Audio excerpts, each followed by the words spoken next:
All set? All right. Good afternoon, everyone. Just want to take a moment to acknowledge the individuals you'll be hearing from shortly. That is, of course, our mayor. I'll introduce him momentarily. Our commissioner of police, and Jana Lieber, the head of the MTA. We're here to talk about a core belief that we all share, that for 118 years, this subway has been the lifeblood of our city. It connects millions of hard-working New Yorkers to their jobs, their homes, to their families every single day. And it helps visitors from around the world explore the greatest city known to man or womankind. Without it, New York would not be New York. Since my first days in office, I've said we need our subway system to truly work. It has to be on time, but most importantly, it has to be safe. And the good news is, since the pandemic, ridership is up. We're currently averaging about 3.6 million riders a day. That's a great sign. It means that New Yorkers are finding their way back, getting back to normalcy in their everyday lives. They're getting back to work. They're getting back to school. They're visiting friends. They're going to shows. But we have to make sure that that progress stays on track. Because even as ridership continues to tick up, it's still below pre-pandemic levels. But I want it all the way back, and New York needs it all the way back. So that's ultimately how our city functions best. The more people on the subway, the less congestion. I walk the streets of this city almost every day. It is very congested. We also have to have a dynamic, heavily used transit system. But we know there's a hurdle. There's a hurdle to what could be a barrier to getting us there. People are still very much concerned about transit crime. I've heard this from New Yorkers. As I said, I walk the streets, I take the subway, go to baseball games. In fact, we're expecting in a few hours, there'll be a lot of people taking the 4 train up to see the Yankees. We all have seen the subways, with the stories, the headlines, violent attacks, muggings, a 15-year-old boy losing his life to violence just a week ago. 9 homicides on our subway so far this year. Tragic losses of life. But here's what we have to continue to do. Focus on what we have in our control. Focus on getting that sense of security back. And I'll continue to use the resources of the state of New York and bring this violence to end. I'm constantly asking my team, and they're the best. We speak regularly about what we can do. I'm always saying, what can we do to make our subways safer? And my answer back to everyone, I say, do whatever it takes.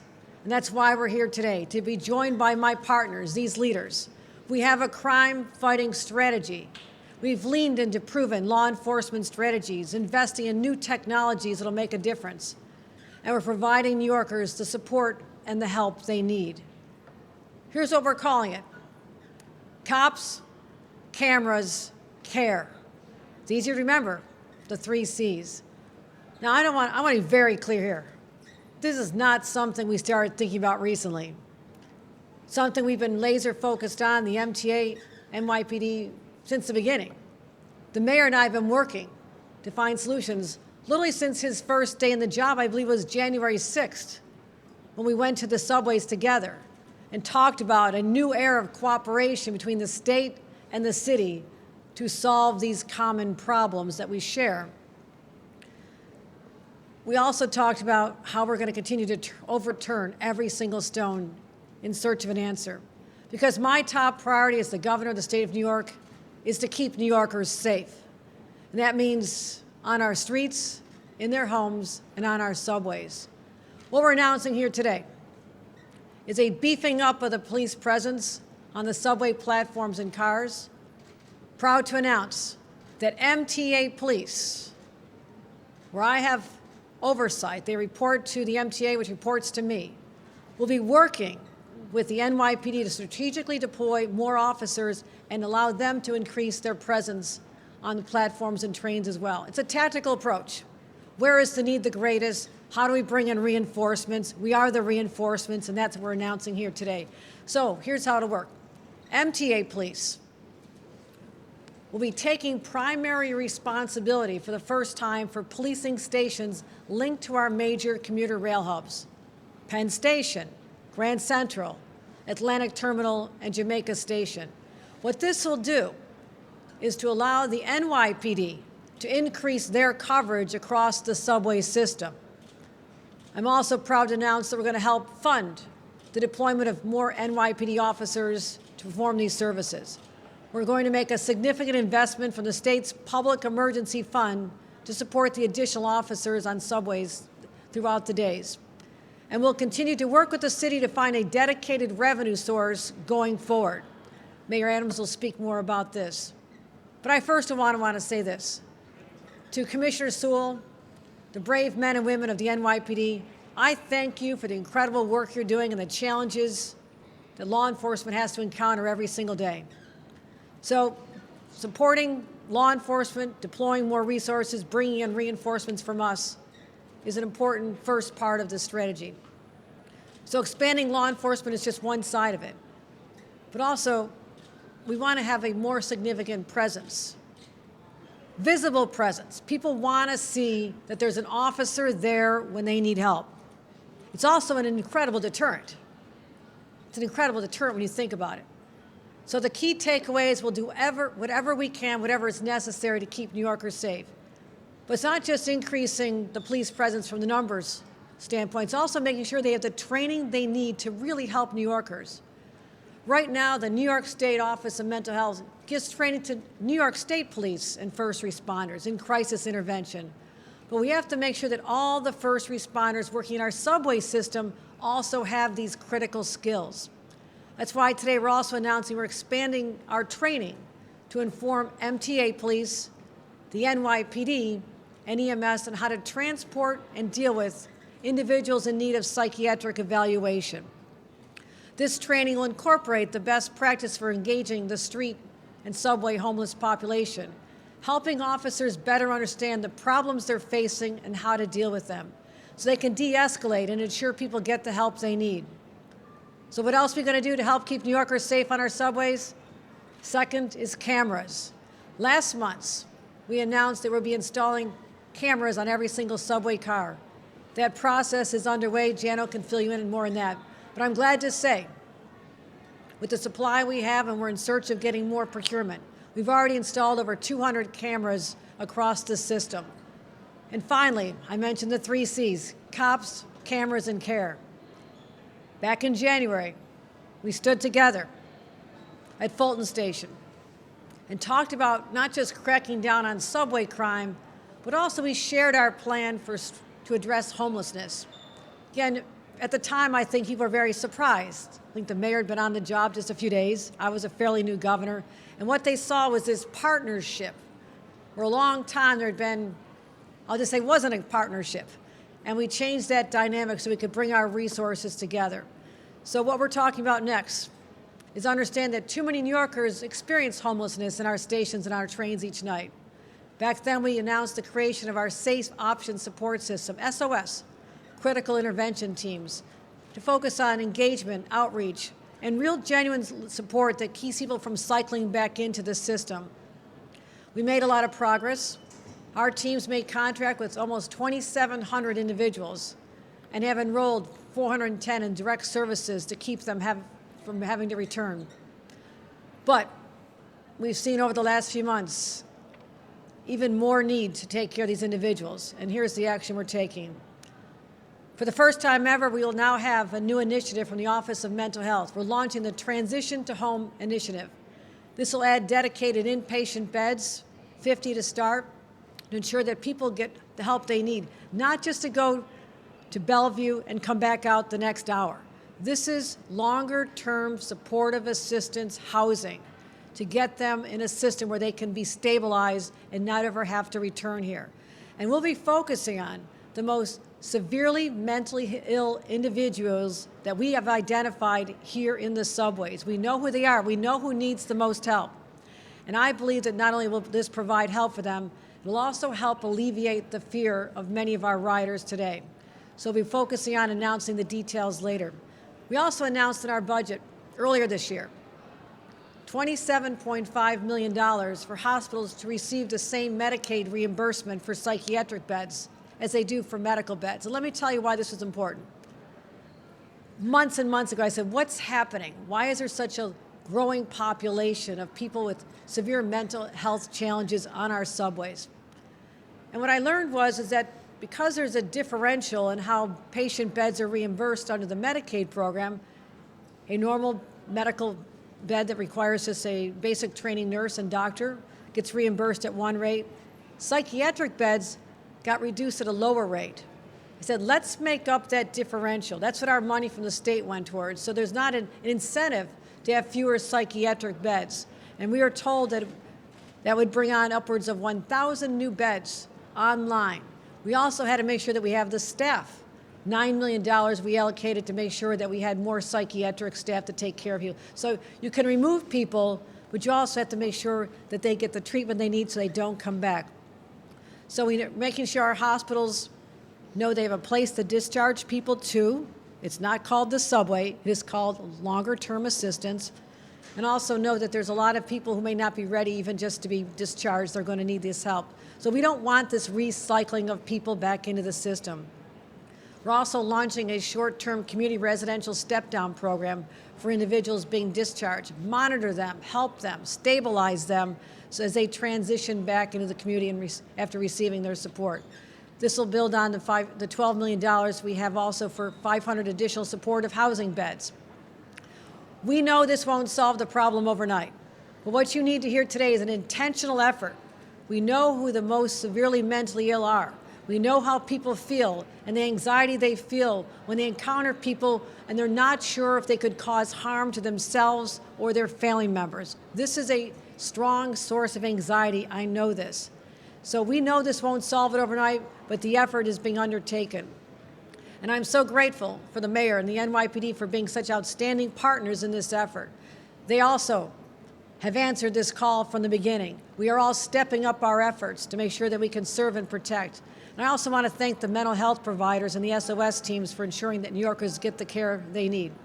Again, through this multifaceted, crime-fighting, supportive project, this initiative, adding more cops, installing more cameras, and providing more care to make our subways safer, to let people know they're welcome here, they're safe here, and this is exactly what New York needs, and that's what New Yorkers deserve. Thank you very much. At this point, let me turn it over to Mayor Eric Adams. We have partnered so closely on the challenging issues facing the city. The state of New York is here to always lend our support to your efforts. Mayor Adams, thank you very much. Thank you. Really want to thank the governor just for her amazing partnership from day one. As she indicated, January 6th, we were here talking about subway safety. And we always had the concept of safety clear in our minds. Safety in our city, above ground and underground. It's not just stats. We can give you stats all day. The question is, how do New Yorkers feel? We must match the actual impacts with how New Yorkers feel on the streets and in the subway system. I made it clear as a campaigner and as the beginning days of being mayor. We were going to zero in on gun violence. We were going to zero in on predatory crimes. We were going to make our subway system safe. Those were the key points that we raised. So do the analysis.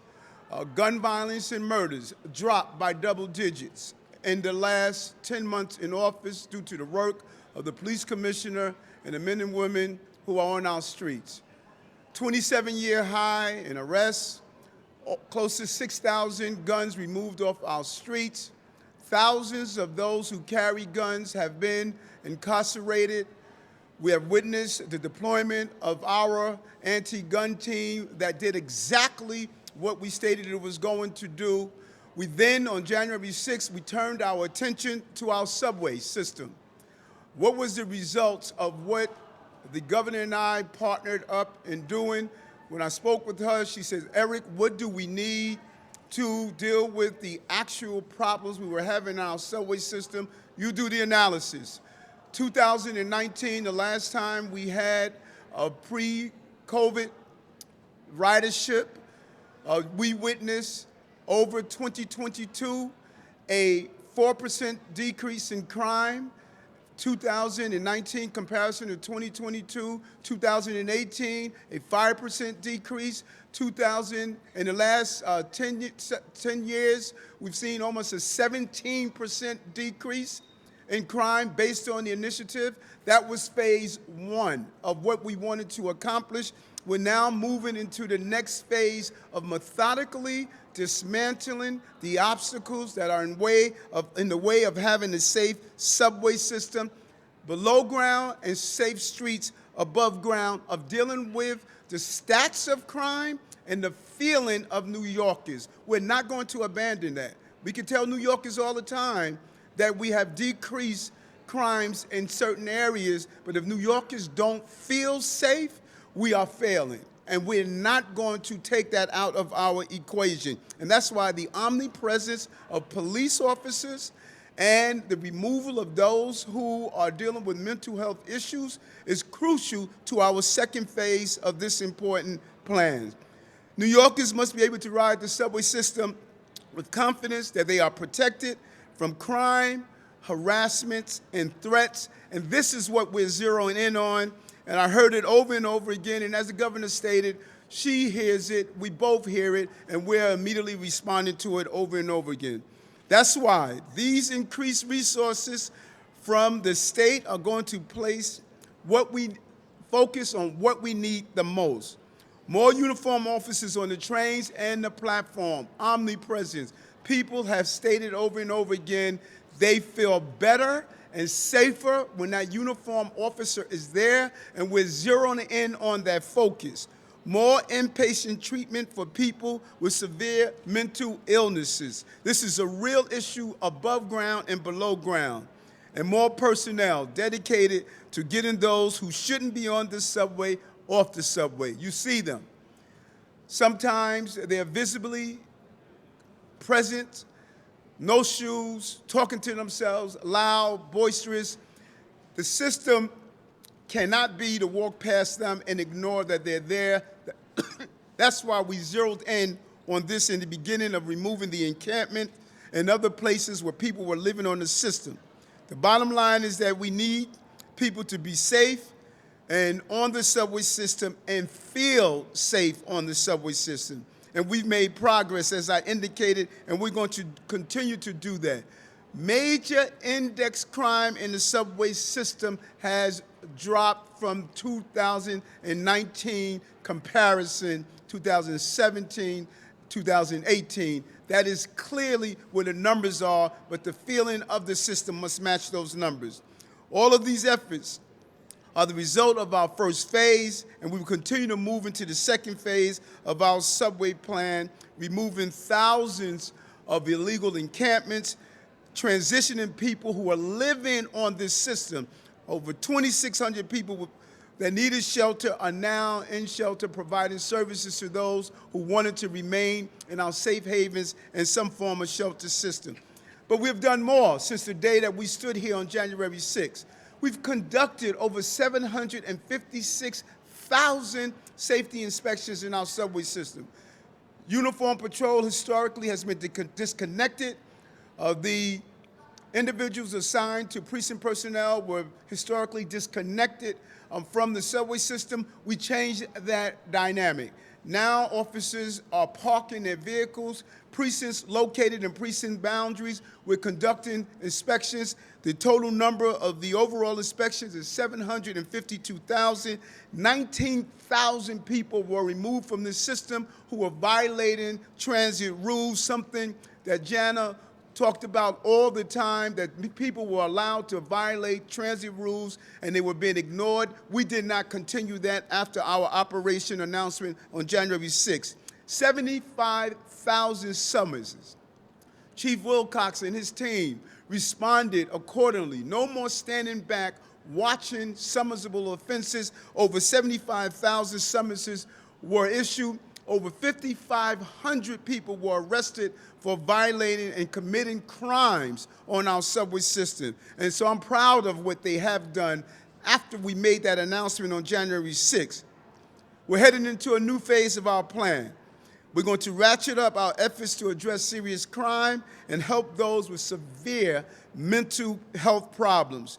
And we are going to do it in a methodical and strategic way because that's how we got the results we were looking for. We're going to continue to do it in a well-organized, coordinated, methodical way.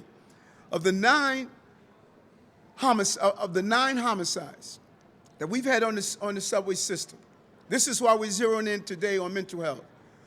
40% of those homicides came from people with a mental health history. 40%. This is our focus. Dealing with people who have mental health illnesses must be a focus of any plan moving forward. The New York City Police Department has had to remove 1,500 emotionally disturbed persons from the system this year. 1,500 to prevent some form of incident from taking place. And this investment we're making today on mental health support is crucial to how we accomplish the goal of New Yorkers being safe and feeling safe. That's the combination we're talking about when the governor talks about cops, cameras, and care. All three must come together to reach this goal. The commitment that the governor has just announced is going to make a major difference going forward. The resources will fund approximately 1,200 overtime hour shifts a day, or approximately 10,000 overtime men and women hours a day.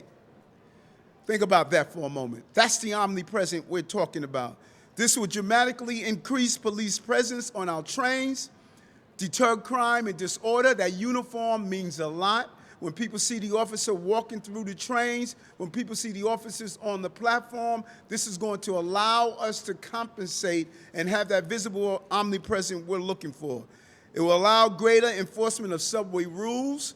It will curb fare evasion. We just arrested a gentleman who evaded the fare, and he was carrying an automatic weapon on his possession.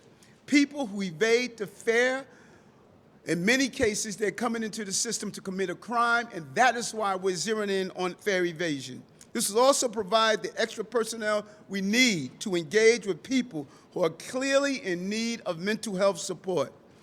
And I won't rest, and the governor won't rest, and our team won't rest until this system is a safe place for all who utilize the system. We must address the perception and the reality of public safety. And that perception is what people are feeling. People say over and over again, even if they're not immediately the victim of a crime, they're saying, we feel unsafe. And we must address both those aspects of public safety. And this expanded partnership we're announcing with the governor will do just that. The governor has been a steady partner. I cannot thank her enough. From the first day of taking office, she has been clear on why public safety is the prerequisite to the prosperity of this city. She has helped in shutting down the iron pipeline. She has focused on gun traffickers and illegal guns with us, stood side by side. She has pushed against the activist Supreme Court and challenged some of the rulings and decisions that have come down from the Supreme Court. And she put crime and public safety at the top of her agenda, something that I did and I truly believe in. We've reached many milestones together, but this is a long road. We have a long way to go. New Yorkers need to feel safe, and they need to be safe while they're riding the subway, morning, noon, and night. And today's announcement is going to accomplish that. And so, Governor and Jano and the entire team, I thank you for what we have accomplished. But we know we have more to do to address the actual crime in our city and on our subways and how New Yorkers feel every day. That is something that the police commissioner and I are committed to, and that's something we're going to continue to move forward. We've made great strides on our commitment to address the issues of gun violence in the city and homicides. And we know we need to make those same strides to deal with those other major crimes such as robbery and assaults and burglaries. We're happy that during the month of September, we've witnessed a decrease in felonious assaults in the city. The plan we're put in place, we are seeing the results that we're looking for and what we expected. Do we have more to do? Yes. But we know we're going to turn around the crime issue in the city above ground and below ground, and what we are putting in place has accomplished much of the goals we set forth, and we're going to continue to move in the right direction. Commissioner? Thank you, Mr. Mayor. Thank you, Governor Hochul. I'm pleased to be joined here with Janno Lieber, CEO and Chairman of MTA, and some other representatives. Keeping our subway safe is of paramount importance to the NYPD and the MTA, and we're pleased to partner in this endeavor. I want people to know that the NYPD will never waver from that commitment to everyone in this city across the system. The NYPD is launching our Transit Safety Awareness Campaign. One crucial part of this plan is communication. The open, free communication between the police department, the transit authority, and the people that we serve, everyone across the city. We need the public to know that the police are here for them. So in close collaboration with the MTA, subway conductors will announce when their train is entering a station where a transit district is housed, and where exactly those districts are located in that station. An announcement will also be made by the conductors whenever they see a uniformed officer on the platform. These announcements are so riders are aware that the police are there and they can offer assistance as needed. With the mayor's and the governor's assistance, we're going to continue to enhance and increase the coverage system-wide by extending and adding to the tours of officers with specific focus on the active train stations and lines. NYPD officers will be on platforms and riding the trains and can address any issue in real time. A third component of this campaign is our Community Affairs Bureau officers out with our Crime Prevention Division, actually visiting stations, handing out pamphlets, and educating riders on subway safety.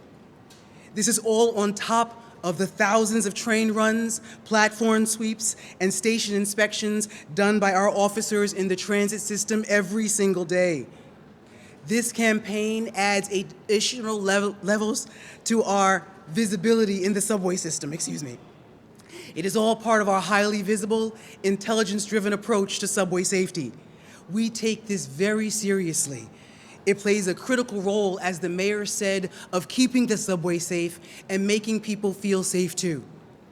As the mayor said, the efforts that was announced at the beginning of the year with the mayor and the governor has seen progress, but we know we have so much more to do. It is because of our increased engagement that we have seen these successes, but again, we know people want to see police officers. You can hear and see the exhalation when people see a police officer enter the train, ride the train, and on the platform to assist them when needed. And we want to make sure we have the omnipresence with the announcements and with the increased officers on the trains. It's my pleasure to introduce our partner in this endeavor, CEO and Chairman of the MTA, Janno Lieber. Thank you, Commissioner Sewell, for your incredible partnership. Thank you, Mayor Adams. Thank you, Governor Hochul. This has been a tough couple of weeks for New Yorkers who use the mass transit system. They've been hearing things that are alarming to them. We've been through this in the past. We have seen episodes where subway safety came into the public eye because everybody rides the subways. It's where all New Yorkers experience safety. So when they see something bad happen, they said, that could have been me.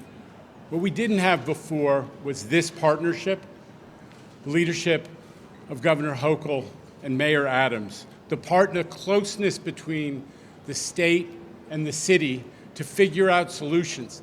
There were, let's be honest, for a long time, elected officials looked at the MTA and kept the challenges the MTA comes across cyclically at arm's length. That's not what's happening here. We've got a governor and a mayor who are passionate I've been talking about this since the beginning of the year, and I just want to be clear. What Mayor Adams said is true. I go out to those end-of-line stations in the middle of the night, and I see the cops of the NYPD and the outreach workers out there, and I see them appropriately and humanely trying to coax people who are struggling and are living in the public space into services. And I've seen the success that they've had. But the toughest people to reach are the ones that Governor Hochul talked about. We're talking about people with severe mental illness. We're talking about people who have psychosis. We're talking about people who are hallucinating. And their struggles in public are upsetting. Watching them struggle and watching them not make the choice to move into services is painful. And now we have leadership at the state level that says we're going to help those people make sure that they get services. And we have leadership in City Hall saying we are going to think about the numbers that the mayor put out there. We're talking about close to doubling the presence numerically of the transit police force. The mayor has been talking about this since the day he got into office, an ex-transit cop who's passionate about subway safety, and he's had a partner in the governor. The MTA is contributing by leveraging our very large presence at 4 major commuter rail hubs, Grand Central, Penn, Jamaica, and Atlantic Terminal, to take over some of the space that the NYPD has to cover so that they can even further redeploy officers. So we can maximize the presence, the omnipresence, what a great word, omnipresence in the system. And I just want to note that what the police commissioner said is exactly right. Seeing a police officer is the one thing that our riders tell us makes them feel safer. And now there are going to be a lot more police officers available to make that difference. So I just want to underscore the importance of the mental health initiative the governor has set in motion. We're joined by Commissioner Sullivan of the Office of Mental Health, and my office, with the leadership of Governor Hochul's team, has been in dialogue with her. We have to help these severely mentally ill people get out of the public space, get into treatment, get stabilized. And the multi-pronged care strategy that the governor has set in motion is really a huge start. As I said, we've had challenges both of reality. We're nowhere like where we were when Mayor Adams was policing the system in the 80s and the 90s, numerically. But we're having alarming episodes that scare New Yorkers and have to be dealt with.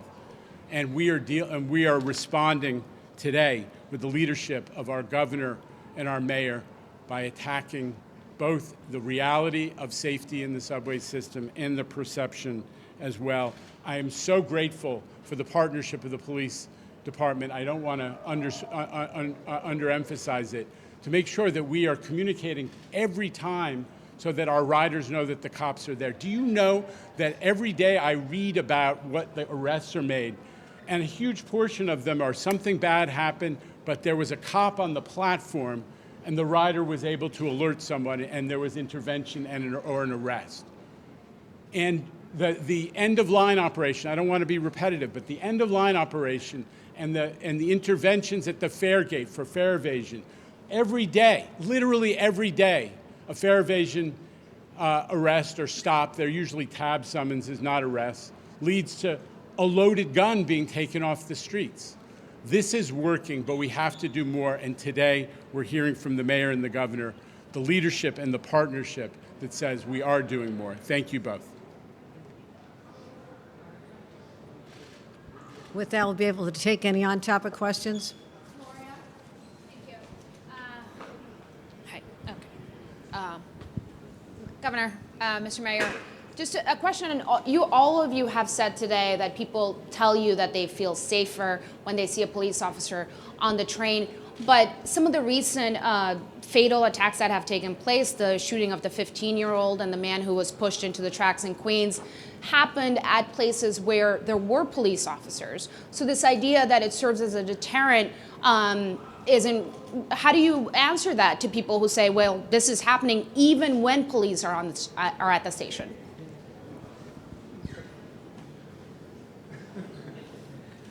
I think police at a station will always be some level of deterrent. There are those who are motivated to commit offenses or people who are suffering from mental illness that it may not be as much. But I think it's important that we do deploy our officers so people do feel safe, and then hopefully we can deter that behavior or prevent that behavior, or as Jano said, we can make an early apprehension as quickly as possible. We have to have our officers in these stations. Because this is very important. You know, we have to look at the totality of public safety.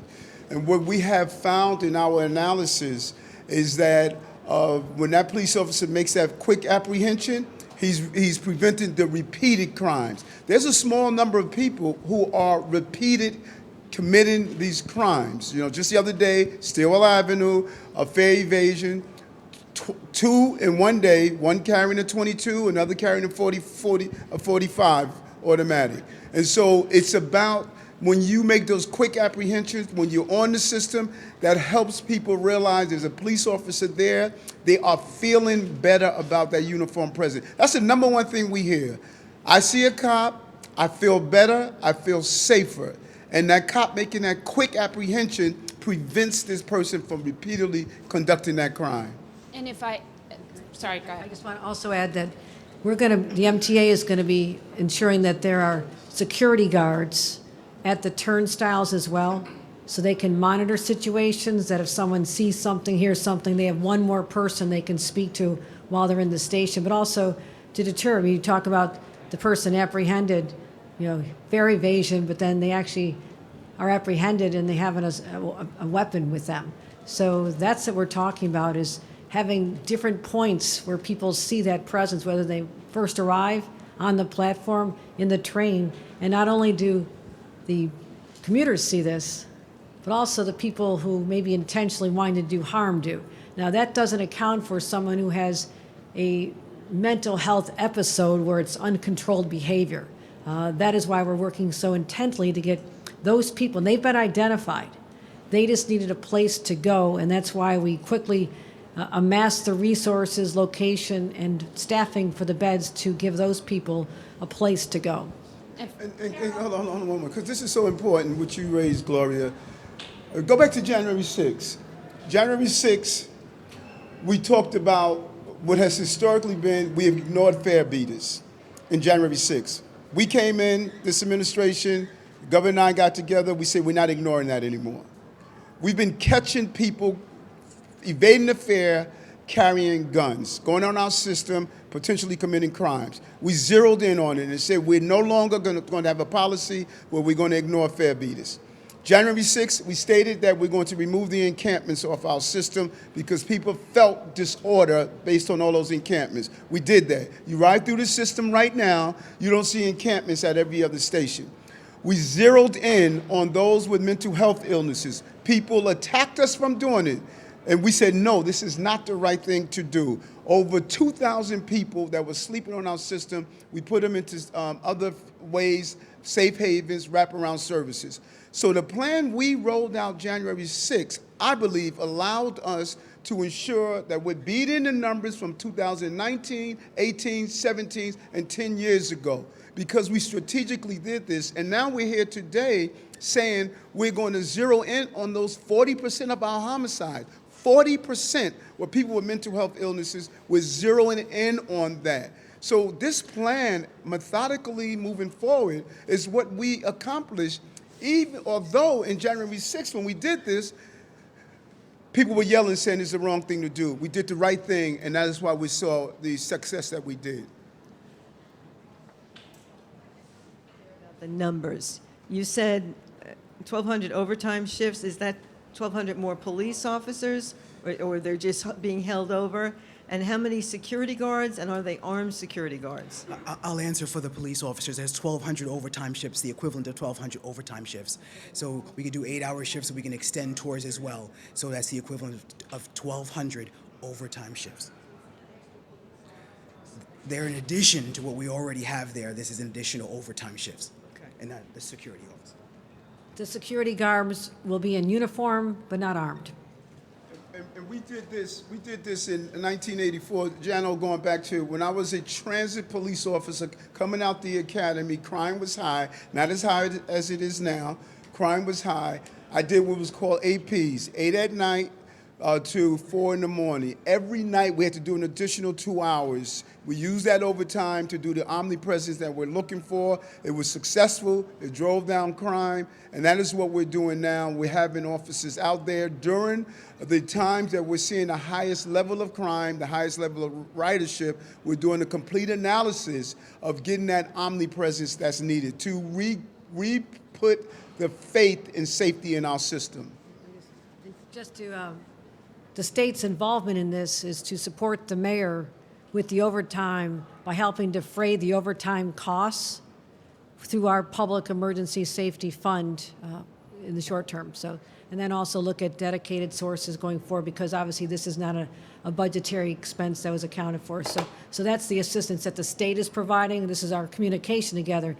You do this, you need some extra help, we're there to support you.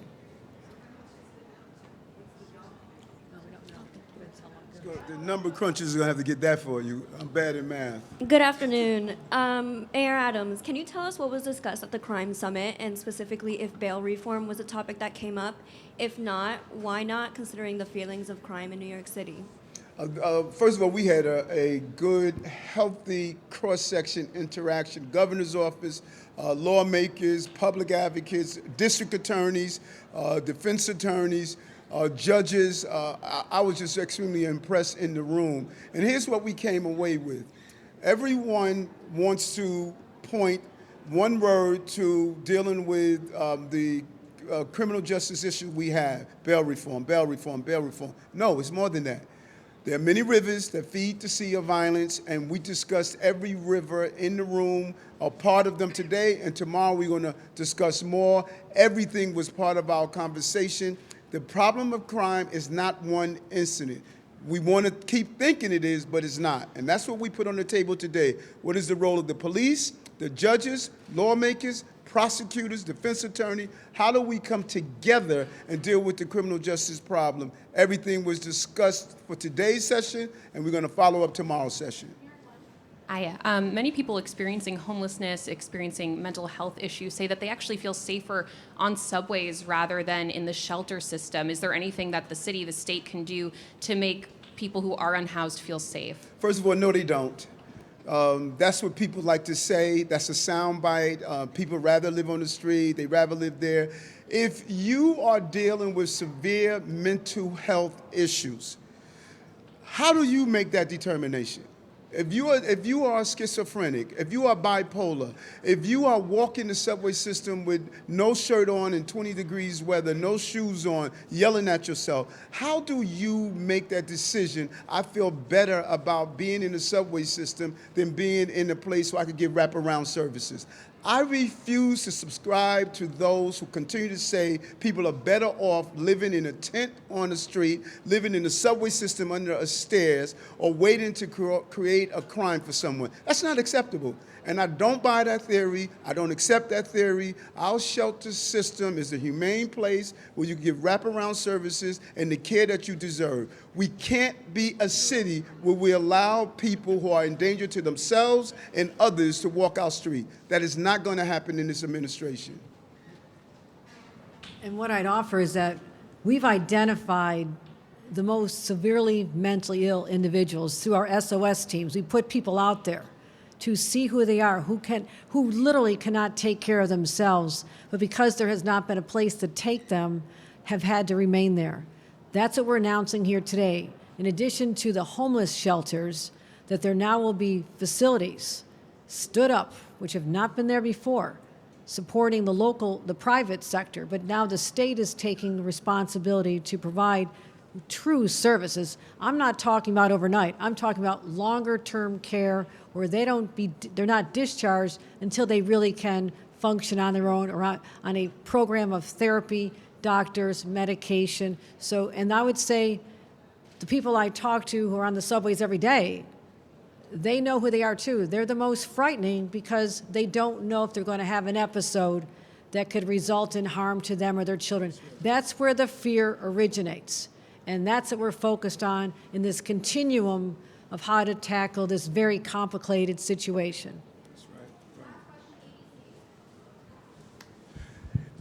Quick question. So in regards, when it comes to policing, obviously you guys are talking about policing being important and being #1 priority when it comes to tackling this issue.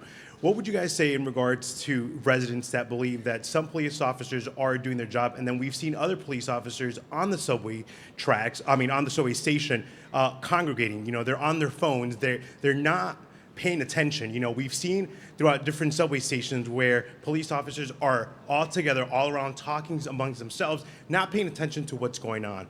Well, how would you address that to residents of And New the York? commissioner is here. We have Chief Wilcox is here, and I concur with you on those numerical minority that are out there that didn't get the memo.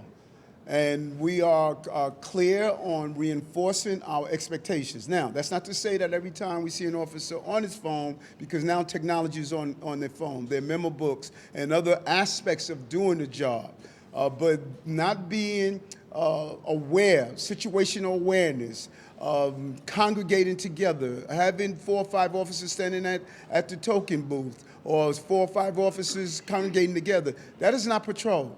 That is not patrol. And I think it's unfortunate that for the last 8 years, we have not taught officers how to patrol this system correctly. And we are now going back to the basics, just as I was taught as a transit police officer. Patrol is not spending 8 hours standing somewhere. It is patrolling the system, looking out for those who are trying to harm innocent people. That is the type of policing we're doing. Commissioner? And so to the mayor's point, as I'm sure you remember, the mayor made this an issue very early on that he did not want congregating, and it's been addressed. As he also stated, those phones that you see the officers carrying, they are computers. They do a lot of their work on those phones. They use those to give directions to tourists, to log their calls, to see, be on the lookout alert. So those cell phones are crucial to their job as well. But we are also concerned when they don't have the situational awareness that we're looking for here. But we see progress. Their summonses are up, their arrests are up, their interactions are up, their end-of-the-line operations are up. So we see the progress that our officers are making based on their activity and based on their engagement with the city of New York. Thank you.